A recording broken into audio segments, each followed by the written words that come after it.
Hey guys, so a couple days ago, I finally went and saw All the Money in the World. First off, Happy New Year's. When I'm posting this, it is technically January 1st at midnight. So I'm recording a review in 2018 about a movie that came out in 2017. Hey!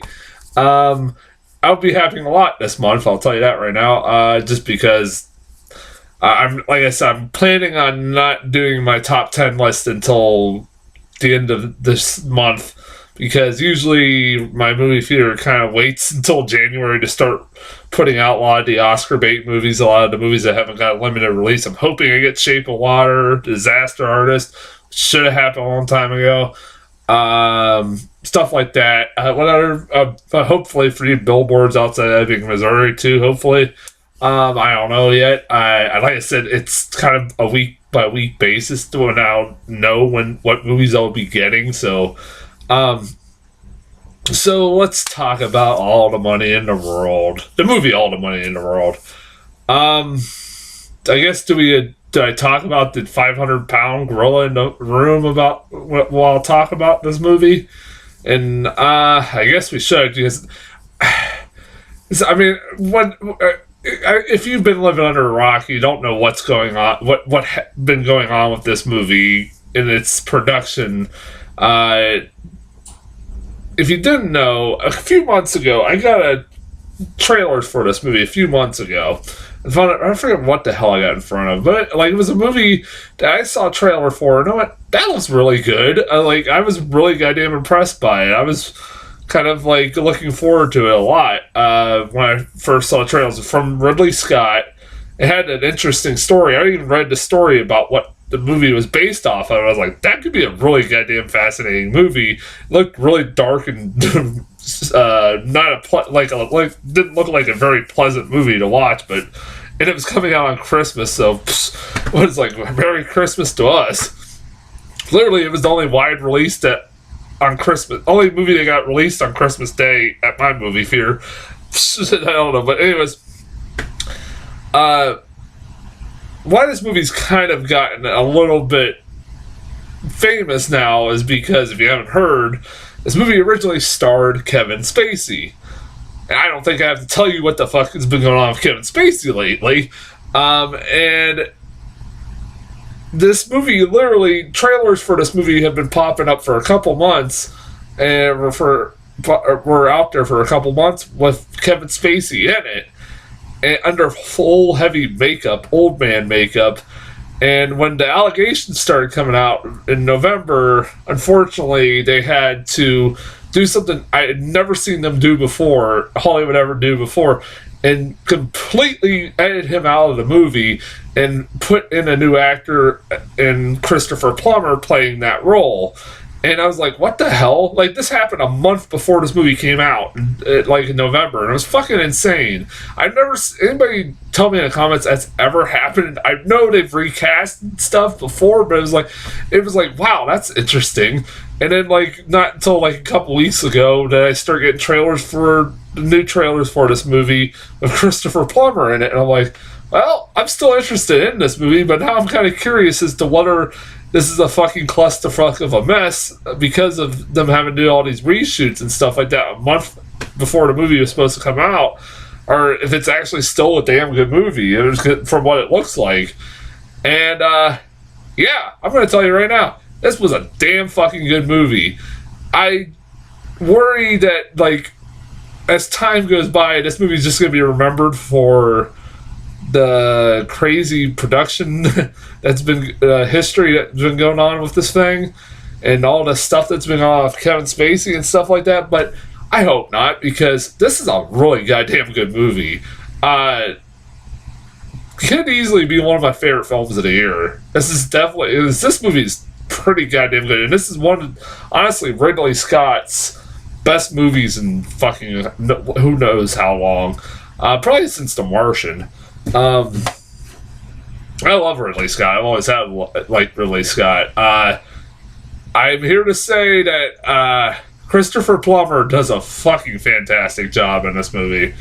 For having to put him in at the fucking last minute, they the performance they got out of him I heard that he was originally the original choice. I don't know why they didn't just keep him as fucking J. Paul Getty in the first place and replaced him with maybe there was like scheduling conflicts or whatever. But by God, he knocks this fucking performance out of the park. And that's amazing because I'm sure he's going to get Oscar nominations, maybe even an Oscar nomination. And that's amazing because he did this with a month's notice, like at the very fucking last minute, and he still pulls off a fucking fantastic performance. He's like, I was cracking up while I was watching this movie. He's like, if you take Gordon Gekko and he became a rich billionaire, and he becomes very old. If it was like an old Gordon Gekko who becomes a rich billionaire and he still has the same fucking characteristics that he had in Wall Street, that's what you get this fucking character. J. Paul Getty is like a rich fucking asshole. He's like he's betrayed as an asshole. Like, if you don't know the story, his grandson gets kidnapped and he refuses to pay the ransom, but also at the same time they show how cheap he is and kind of an asshole he is to not just his family, but pretty much everybody around him. But he's fucking great because he's Christopher Plummer. There's a great scene. One of my favorite scene in this whole movie is the scene where he's having his grandson read him the letters that are being sent to him because he is the richest person in the history of the world at this point. It takes place in the 70s, and I don't know much about J. Paul Getty, but it's like, from what this movie tells you, he's like, and I've read, he was the richest person in the history of the world during the 70s, and I think he was like one of the first billionaires, but he having his grandson, he gets all these letters asking for money from, as charity or whatever. And there's a lady who's talking about her husband had testicular cancer and he needs money to help her, or she needs money to help him or help her with the medical expenses. And he tells his grandson to write a letter back saying, if I gave money to all the people that asked me for help, I would have nothing left. And then that was it. I was like, wow. I was like, what a dick. But it's like, I understand where he's coming from, but he's also a fucking dick. Like, sometimes you can kind of understand his philosophy, but also the same, like, he talks about how he only has 14 grandchildren, and if he gave ransom money for one grandchild, and all 14 of his grandchildren would be kidnapped. I guess that would be kind of true, but it's like, what a fucking dick. He comes off like an arrogant prick, like, especially when it comes to, like, when he finally kind of says he's going to give the money to the money for the ransom, but there's a catch to it, and you're like, what the fuck? Now, part of me is like, I wonder how much of this is true or not. The part about the loan that he gives his grandson to get the ransom money is partially true from what I was reading. But I was like, what the fuck? That's still a fucking asshole thing to do. I don't want to get into spoilers if you don't want to know. Michelle Williams is great. This girl's, I don't know how she's not gotten an Oscar yet in her career. She's going to get one eventually. She's one of those actresses that just continues to blow me away. From her starting out in Dawson's Creek and then, seeing where she is like this really goddamn good actress. It's amazing. Like I said, I give that girl props. She's great as this mother who's just hell-bent and determined to find her son, and even if her ex-father-in-law won't fucking help, she's going to like extreme lengths to help find her son. And I love what happens to her character at the end of the movie. I don't know how, I won't get into spoilers, but I don't know how much, like I said, I do find it funny at the end of the movie where it says, while the movie is based off true events, some characters and events are fictitious or whatever. Like, I'm kind of curious what was true and what wasn't. because it's like there are parts of this movie I guarantee you go sit there go I was sitting there going, I bet you that did not really happen that way. Hell, it sounded like somebody in the comments could correct me. It sounded like the dad had a lot more to do with getting the son free than the movie gives it credit to, because the movie he's just a fucking drugged up alcoholic, and that's it, in a wheelchair, and that's only like, other than like at the beginning where you see him, that's all the next scene you see him is he's in a wheelchair and he's on all these drugs and alcohol. So I don't know if he was misrepresented. It'd be like Argo, pretty much nixing taking out the whole fact that fucking Canada had, big help in that movie, like the events that happened in that movie, and they don't even fucking get really any credit at all by the end of that movie. But yeah, like I said, the performances are fucking great. It's a crazy story. It's a fucked up story. Really interesting. Like I said, it's a damn good movie. It's carried by its performances, especially. The kid was pretty good. I even like that they kind of try to make the one kidnapper sympathetic. Like, he's actually kind of cares for the kid, and actually, like, when they're going to chop the kid's ear off, spoiler alert, they chop his ear off, he's kind of like hesitant. He gives the kid alcohol to drink before he said this will help with the pain. And he actually kind of worries about the kid. I was like, I guarantee that whole part was made up, but it sounded like a lot of the events were kind of made up or over dramatized, just to make the movie more fun, interesting. Which that Hollywood does that all the goddamn time, so I'm not shocked anymore. I'm trying to think what else also say. Also, I found it weird that they don't mention at all what happened to the kid after the movie. So if you want to know what happens to the kid after the movie, look it up on Wikipedia, because he has a horrible life after. Like, yeah, he gets free from his kidnappers, but by God, that guy was never the same again. He got married and stuff and had kids, but he ended up getting into drugs, alcohol, ended up being a paraplegic, and died of an overdose anyway. So, wow. Yeah. He lived till 2011. I think they said he was 50-something years old, but man, that sucks. Like, he was never the same, even after he got kidnapped. Yeah. So that is like, I was surprised they didn't put that part in.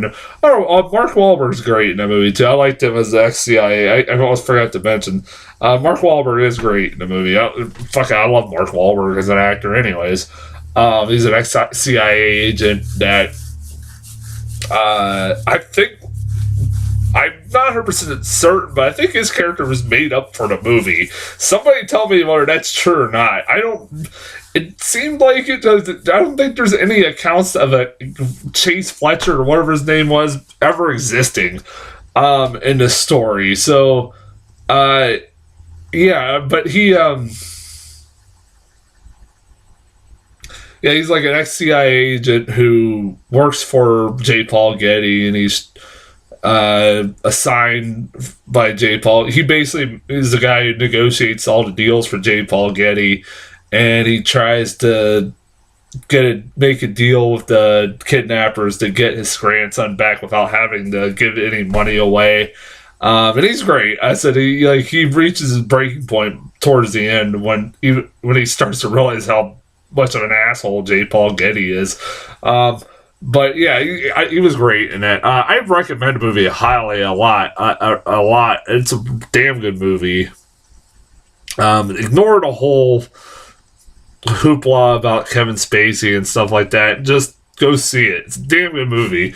Like I said, I worry that people are gonna just remember this movie for all the hoopla of Kevin Spacey and not the movie itself, because The movie itself is a fantastic fucking movie. So, like I said, I highly recommend it. Trailers. Sicario 2 Soldado. Fuck, I forgot this was something that was happening next year. I am so on board for this shit. I remember I reviewed Sicario when it came out, and I don't think I was that enthusiastic about the movie, but as I've watched it it's a movie it's kind of like, the more I thought about it, the more I fucking love that movie. Especially Benicio del Toro's performance in that fucking movie was the thing that carried that whole thing. And now we got a sequel, which I didn't realize we were going to get a fucking sequel. I didn't really think there was any necessary to make a sequel, but we're getting one.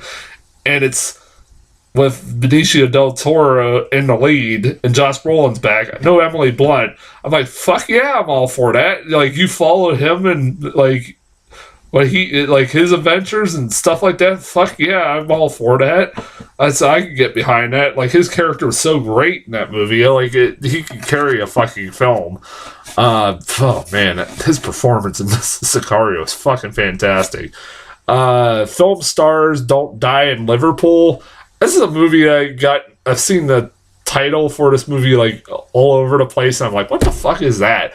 It's a movie about, it doesn't look bad. It's like, Annette Bening plays an aging movie star. I know it's based off a real woman. I'm forgetting her name. In like the 70s or something like that, she falls in love with like a younger, man, and they have like a star-crossed, relationship. And she ends up like she's in her dying days because she has breast cancer or something like that. It's about that, and how she wants to live her last dying days, like, to the fullest, yada yada yada. Looks kind of depressing, but it's like Annette Bening looks great. I love Annette Bening. It's got that Jamie Bell. Yeah, Jamie Bell. That he's a pretty decent actor. It's like, all right, doesn't look too bad. I said, yeah, it doesn't look too bad at all. So I was like, yeah, I can get behind that one. And the last one was 7 Days in Entebbe. I don't know. 7 Days in Entebbe, or I don't know if I'm saying that right. It's a movie about, like, I think a plane of tourists that gets hijacked, and they're held prisoner by this terrorist group, and I think Africa or somewhere like that. And based on a true story, and it's basically, it kind of looks like Argo almost, but it looks like an interesting film. And the whole government's trying to get them back and everything else like that. The hostages and everything. I said it looked pretty good. It did look actually pretty good. Like a pretty intense movie. It's from the director of Narcos, which I've never seen that movie. So, but yeah, it didn't look bad at all. So yeah, that's as far as trailers go. I don't know what the hell's next week. Got Insidious. I don't have any plans on seeing that. Other than that, I don't know what. Like I said, I don't know if we're gonna get any of the limited released films this week or not until the last minute, but I don't know when I'll be back with something. So until then, I'll talk to you guys later.